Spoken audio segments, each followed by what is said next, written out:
A lawsuit brought by former UCLA basketball star Ed O'Bannon over a decade ago ultimately led to college athletes today being able to earn endorsement money through their name, image, and likeness. As impactful as that change has been, another could be on the way. Earlier this month, the two law firms who beat the NCAA in what's known as the Alston case filed another, which could wind up costing the NCAA $1 billion.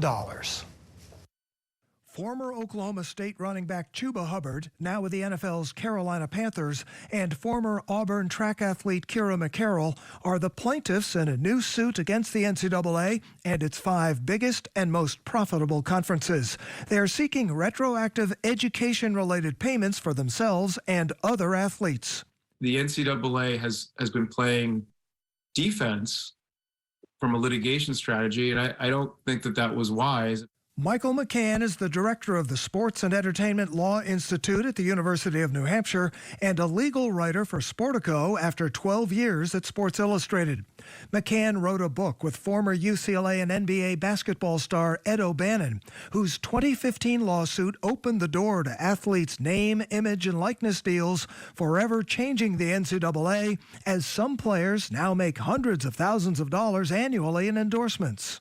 They had changed their rules earlier, they wouldn't be in the position they're in now, which is basically fending off lawsuits. The NCAA, over the last dozen years, has chosen to litigate rather than settle, and that strategy backfired. It backfired in the Ed O'Bannon case, where he won. It backfired in the Sean Alston case, where he won. The Alston ruling in 2019 allowed schools to give athletes an added $5,980 per year. That's the amount other students earn in academic achievement awards while on scholarship. But the NCAA kept fighting and appealed all the way to the Supreme Court, which voted unanimously against it in 2021. It does seem that schools are conspiring with competitors to pay no salaries to the workers who are making the schools billions of dollars on the theory that consumers want the schools to pay their workers nothing. Yeah, the problem for the NCAA is once it went to the Supreme Court, and the Supreme Court said in so many words, you NCAA and your members, you are going to be treated like everyone else under antitrust law. You're not getting a break. You're not getting deference.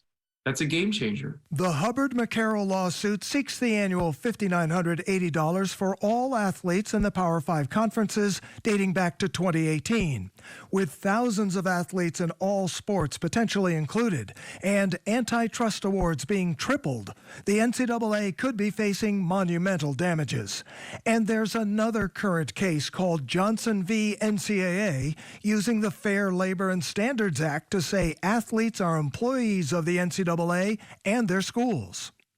We saw in a recent hearing at the Third Circuit where 3 judges, one of whom was nominated by President Clinton, one of whom was nominated by President Obama, one of whom was nominated by President Trump, very different ideologies, they were all very critical of the NCAA.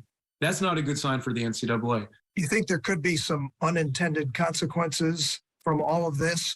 I always think if you wait for a judge to decide your business, you're probably not going to be happy with what he or she decides. For all involved, I mean, we're headed for an era where college sports is probably going to be a very different creature. Not this year, maybe not next year, but 5 years or so, I think college sports is going to look very different.